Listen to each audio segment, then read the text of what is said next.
This is ContactTalkRadio.com. Consciousness in action. And you are taking action into your consciousness by tuning into Contact Talk Radio. And on TuneIn.com, Ping.fm, and UpSnap Mobile. Contact Talk Radio.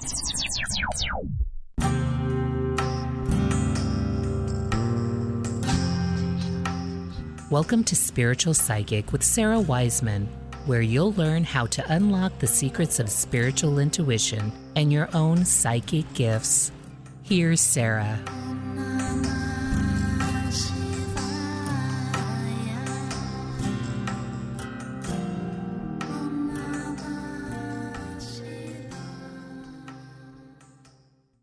Welcome, everybody, to Visionary Psychics. I'm Sarah Wiseman, and we are here with one of our Visionary Psychics, JennySierzputowski. Jenny, welcome to our discussion, our conversation. So Jenny is a super gifted psychic medium and works with people, especially, it seems like you have a little bit of a focus on people who are moving from we go up the road to middle age, and then we have all these experiences, and then we're shedding identities past middle age, and you're kind of working with the groups of people who have had a lot of life experiences. Well put. Yeah, I'd love to hear about, I don't even know, we've known each other kind of a long time, and I don't even know how we met, actually. I do. Oh, okay. Tell me, because don't know. It's all a blur, is my phrase. Well, as we know, the universe doesn't know random. And I was in a place in Chicago in a high rise trying to figure out why I was starting to feel things. And I Googled and you popped up. And I was just thinking, I was interested in just developing psychic abilities and took your 28-day course, which came super easy, and that terrified me. Yeah. But I just watched that video again of what I watched to learn if I wanted to work with you. Mm-hmm. And it was many, many years ago. It was in 2011. Oh my gosh. Wow. Interesting. Yeah. That's so interesting. That's a long time ago. Well, and you said that it came very easy for you, and that's what I have been finding with people that go forward in this exploration, and that was my experience too. I was shown a couple things by a couple people way early, and they were like, this is how you do, say, the clairvoyant rose, and boom, it's like, oh, that's so simple. Is this what it is? Yeah, that's all it is. Oh, I know how to do this. So tell me about when mediumship especially started to come to you. Yeah, what was that about? I often say it's, kind of a linear experience. We started to open the healing touch, which is I'm energy healer on this end, and the other end started to just come at me. And I think the first time I truly experienced it, I had a friend whose husband passed. And I didn't ever meet him, and she was a new friend to me, and he came busting into my field, which knocked me off my stature because I knew how my vibration felt, but I didn't know how a departed soul felt. And he had a very specific message, and I couldn't deal with myself all day until I delivered it. And so that was when I thought, oh boy, I think I have a purpose here, and they're going to let me know. So that was really, it was just kind of all of a sudden. And I kind of think we started working on it in your class. So I think I was just starting to work on it, but I think until you just practice a little bit and really get to feel the difference between your own vibration and the departed souls, do you understand really what you're dealing with? And then you decipher, is that my feeling, or is it something else? And once you get there, then you know the difference. What are some of the ways when you feel that feeling somebody else is here? Yes. That you begin to parse out, it was such an odd word, but that's what came, who they are and who they're here for. Because I have just a sense of knowing, even though I've never seen someone before, I'll get a clear indication of who it is most of the time. Mm-hmm. If I'm helping someone who's got a spirit in their home and they can't really figure out how to deal with it, they may come visit me the day before and give me an inkling. Mm-hmm. Maybe the whiff of wind around my ankle or my knee indicated for me personally that it was a child, Mm-hmm. which was kind of surprising. I don't feel as much emotion and heartache as I do just a knowing or a visual or a sense. But a lot of times it's learning to decipher this air moving around our body a little bit that is more than normal is just a sense that, they're there, and that's all just part of the learning to, like you always say, I guess, either peel back the layers of the onion or really start to get in tune with how you feel. And you can't do that till you get super quiet. Yeah, absolutely. Well, it's so interesting for me because I'm not departed oriented, I'm guide oriented, which is, I mean, everybody's got their little niche in this whole giant metaphysical world. But I have that sense too. It's like you just sense there's something else there. And then like guides especially are often like really tall, at least the guides I have. So you sense like this, even now, like, oh, this presence. And then you kind of start to wait for Wait for it. Yeah. Even now I'm like, okay, so there's guides here, which they always are here, but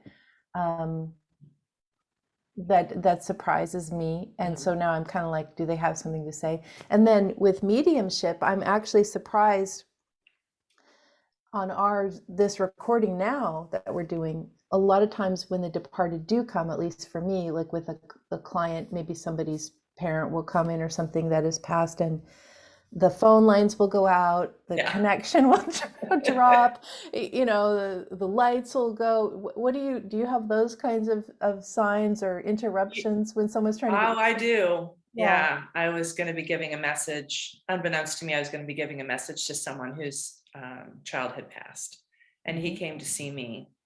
I didn't know it was him, and he was flickering my lights as I was trying to take a nap, and was super disruptive. And it wasn't until I received the message from someone else actually that I knew it was him. So yeah, they mess with lights. I communicate with my mother regularly through one light in my kitchen. And it's like a strobe light laugh fest. I mean, it's like the most joyful thing you could ever experience. And I only know because she's kind of been doing this for a while. She's been doing this through several homes, and that's just her thing. And it's always in the kitchen. And it's always when my brain is a little distracted from reading instructions that kind of can have a chance to come in. Yeah, it's interesting. One of the super regular departed for me is my dad, and he uses the technique, and he was not a metaphysical person in any way. He uses the technique of changing his outfit, and then that gives me, like, he'll often come in like a Hawaiian shirt or a golf shirt, like kind of holiday. But then when things are more serious, he'll come in like in his business suit, like ready to go. And and occasionally he's come in like workman clothes, which is hilarious because he was never a workman by any stretch of the imagination. Once you've spent a childhood having pictures actually duct taped to the wall instead of nailed, you know that being a workman is a gift. So what are some of, like, when you were working with people, and so usually people come to you, they want to have messages from the departed. How do you deal with their grief or the emotional aspect of this is going to really happen, and the departed, what usually happens for that person? So I don't do a lot of just readings for the departed. What really happens is somebody might be looking for some guidance because they can't figure out how to get through a part of life. And so it is the psychic side of me that is I'm able to get some really pertinent information, specific things about their past. It's their departed loved one that'll show up and give me incidental details. And it is partnering those two that makes the session, first of all, very comprehensive, because it's kind of like the departed soul piggybacks along, but it isn't so invasive that it shudders. But a lot of times things I have to say are really powerful to the person I'm working with, because they're just such details. They're like, oh, I forgot about that incident. Well, yeah, well, that's what led to that misbelief you're carrying along. Do you see? So I don't really kind of want to do just mediumship readings. I think I have such a bigger role to play. And also what we do is we then can do some releasing energetically through some chakra work. And so it's kind of a pretty big package when we get together. Yeah. So the departed are coming in as they're coming in with the puzzle piece that person is missing, maybe that and because it's the departed, it is so much more surprising, and like it's a disruptor in a very good way. Like, yes, oh, no one could have known this, or oh, I haven't thought about that, or oh my goodness, this is what I'm receiving. It's like the shock adds an extra impetus to the information, which is very good. And actually, I will just say that what's remarkable about a session with me is there's probably going to be tears, which are super duper important to releasing, but there's also laughter, quite hysterical laughter. And we end up getting to go through the gamut, but the laughter comes from understanding. They now have an understanding, and they now have the thing they needed to move forward with whatever gifts that they already have. For example, I had a woman come to me, and she really wanted to be a medium. And that was something that came up in in the preview for her. I did like a pre-reading, and it was just one misbelief that was when she was very tiny, and it was a dialogue with her and her mom that didn't believe in this stuff. And she couldn't stop crying, but it was crying of joy. Yeah. Really to get to that point. So that just lifts me. That's why I do this stuff. Yeah. Yeah. I got goosebumps. Well, and it seems that I would guess that you've had so many experiences with people by now that kind of like I feel like nothing surprises me anymore. Ouch. Like somebody could, hesitantly reveal like their deep shame. It's like, yeah, I've heard that 6 times already, and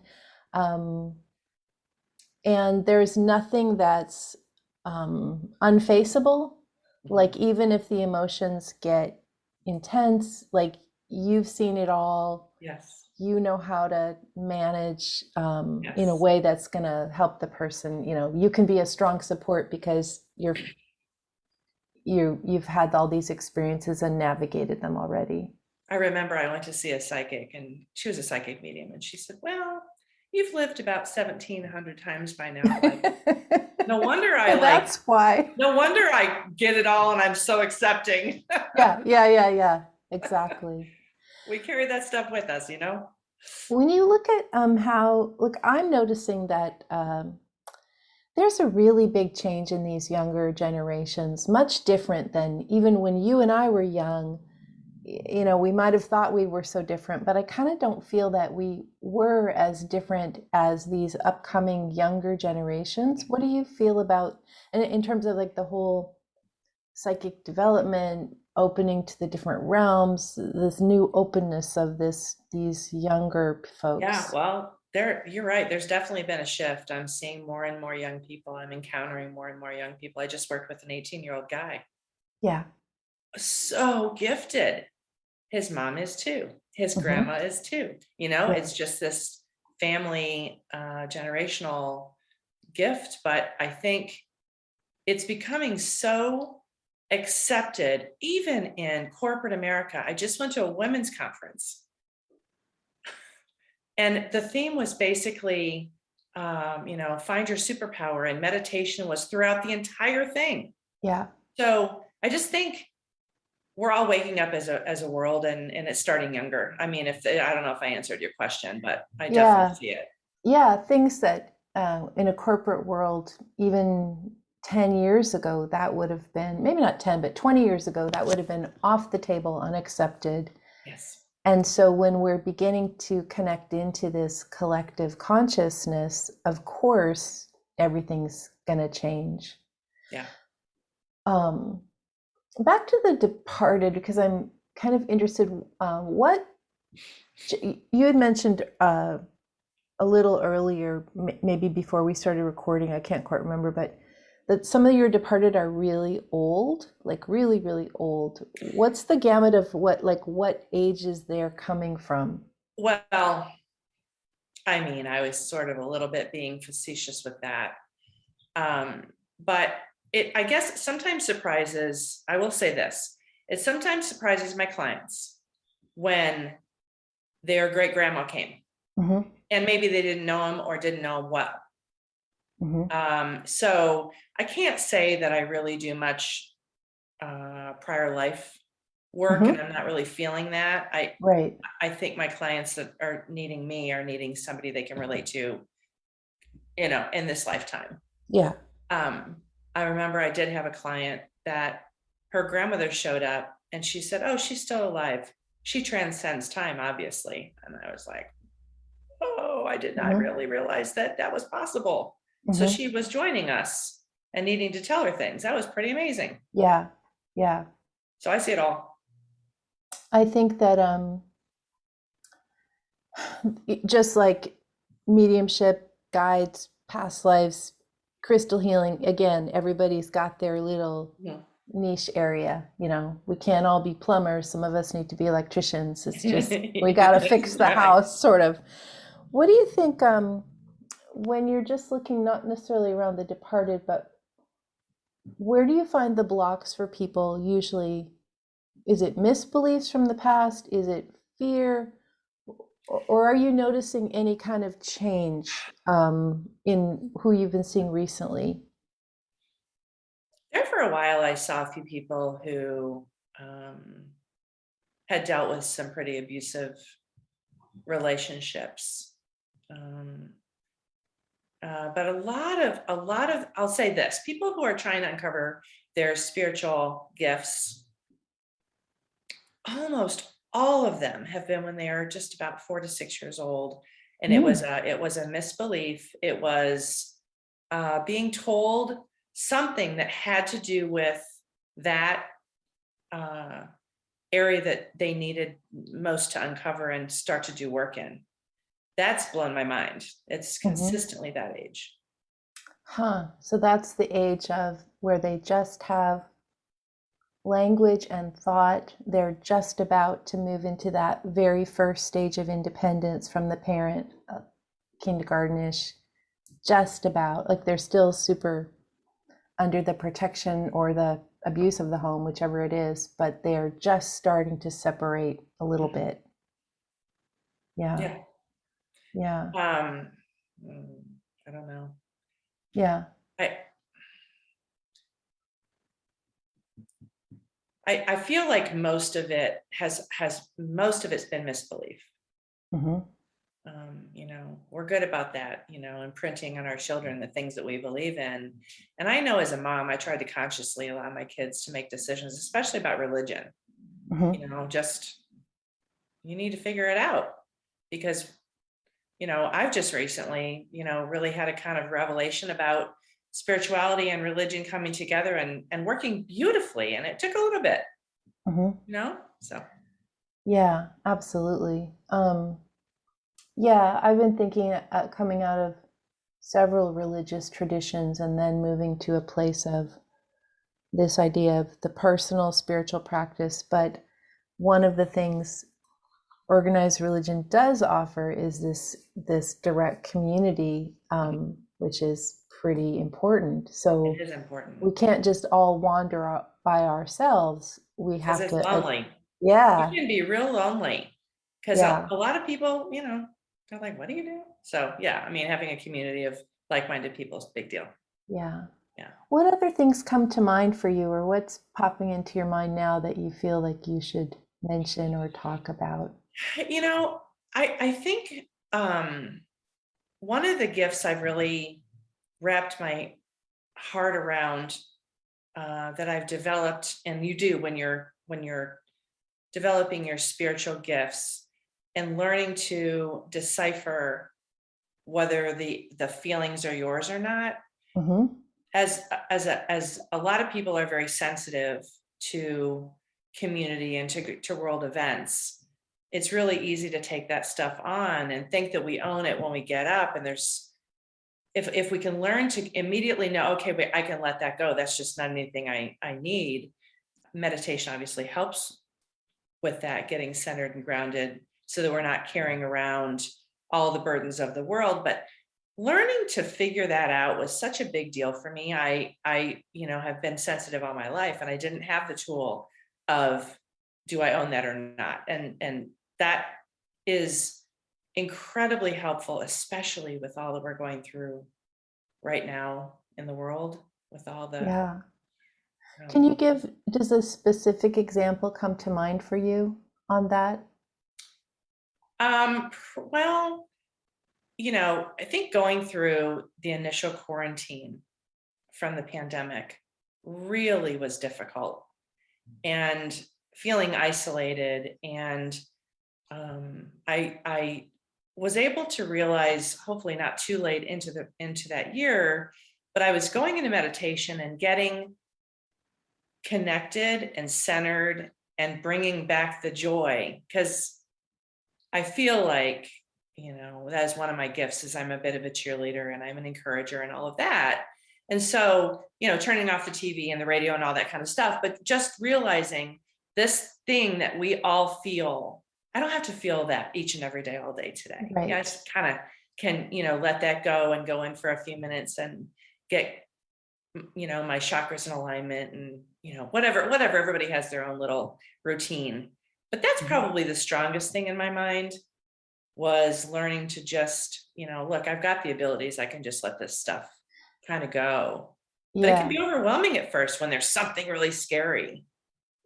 Yeah, that idea of all of our screens and our phones, and they're all portals to this stream of group thought.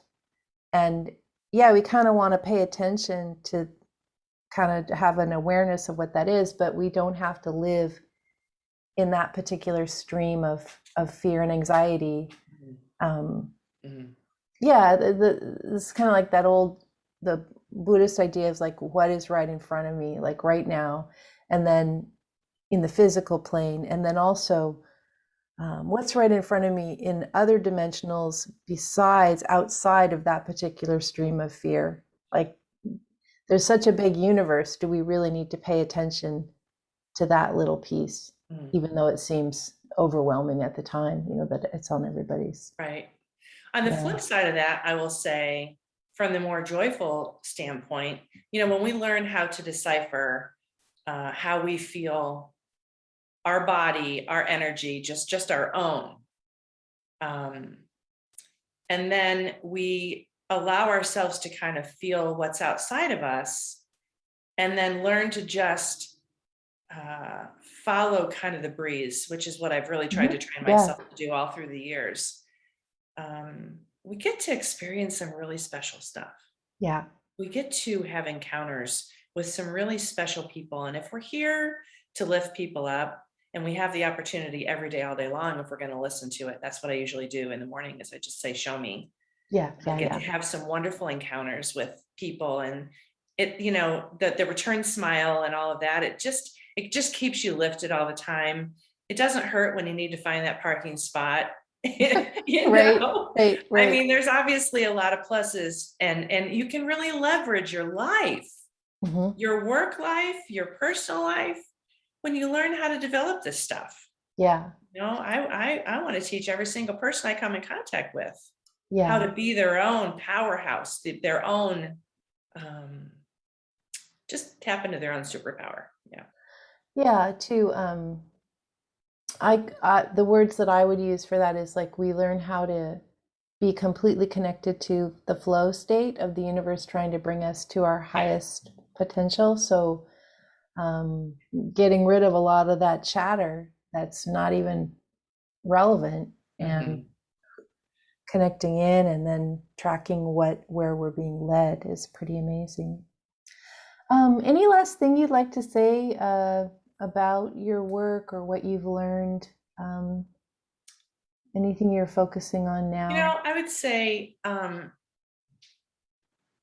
it's been a journey, but really learning to trust that each and everything that comes in, when I am in my best place, in my best space, is 100% accurate. And I've really learned to trust all of that. And I know that it's helped so many people. It's what I really love to do. But I think I'm one of those, I don't know, kind of unusual peoples where I feel like I got to do all three things. I got to do the psychic part. I've got to do the mediumship part, which just comes, because there's a message, but the energy and the energy healing part is just all encompassing and so cohesive to making that whole 45, 50 minutes really special. Yeah. And I just feel blessed every day that I have been able to kind of figure this out, and everyone can figure it out. It just takes a little bit of effort. And, and everyone can figure it out. Maybe not with those three specific areas that you have. Right. Everybody can figure out their piece of this. Right. That's right. Pie, sort of. Yeah. Good. Well, thank you so much for being with us here today, and I'll put the details of how people can contact you below. Okay. Thanks very much. Thanks a lot, Sarah. Bye. Bye.